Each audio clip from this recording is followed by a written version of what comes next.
Ça serait dommage.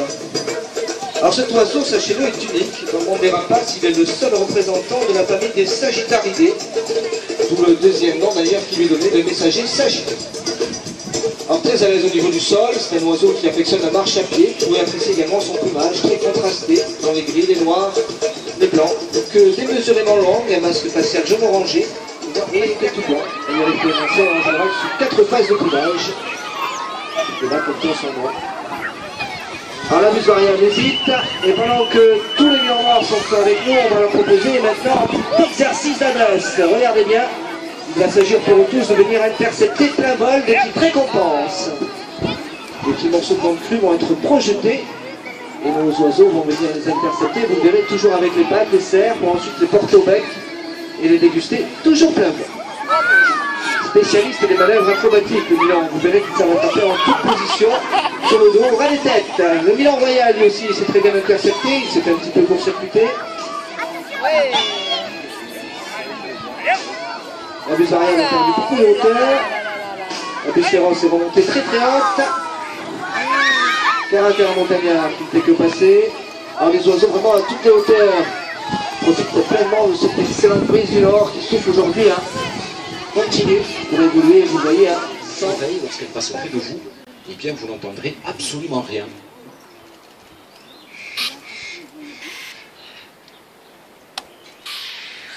C'est la petite chouette blanche mouchetée de noir est une femelle. Le mâle quant à lui est d'un blanc presque pur.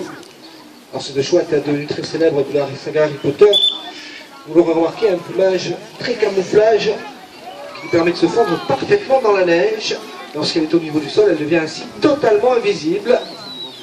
C'est un atout pour protéger sa nichée d'éventuels prédateurs qui voudraient consommer ces jeunes. Aux alentours des villes, venant très souvent se nourrir de nos déchets, jouant le rôle des corvidés.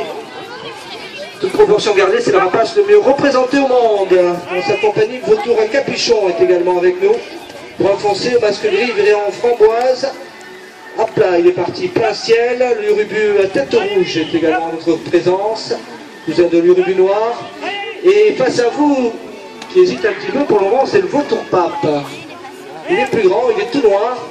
Alors le vautour pape tient son nom du fait de ses belles couleurs claires qu'il arbore à l'âge adulte.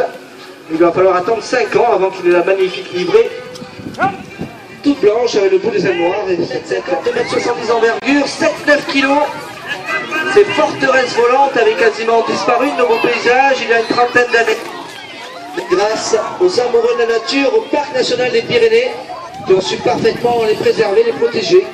On peut les voir bien souvent aujourd'hui évoluer au-dessus de nos paysages escarpés. On peut très souvent les croiser lors de nos randonnées. Le grand condor est toujours plein ciel. Et nos vautours forts vienneux vous frôlez de très très près. Alors baissez la tête s'il le faut à leur passage. Ça risque de passer à chaque passage, à chaque tour, beaucoup plus bas. Vautour fort qui s'élance de nouveau. Attention les casquettes. Ouais, ça passe qu'à quelques millimètres. Vous pouvez les observer au quotidien, tous ces grands vautours. Il y en a un d'entre eux qui fait une belle démonstration de vol dans votre dos. Ils ont un long cou qui est complètement dénué de plumes, ce qui leur sert à plonger au plus profond des carcasses sans se salir le plumage. Pendant que le condor des Andes a fait un petit tour tout autour du donjon, il est reparti s'amuser au-dessus de la vallée. Et un nouveau passage pour les grands charognards pyrénéens. Ils n'ont pas leur pareil, ces grands vautours, pour repérer à des kilomètres des carcasses de vaches, chevaux, chevreuils, moutons, mais surtout de les dépecer en quelques heures seulement, ne laissant plus derrière eux que la peau et les os. Allez, dernière remontée pour ces grands charognards, et on va leur proposer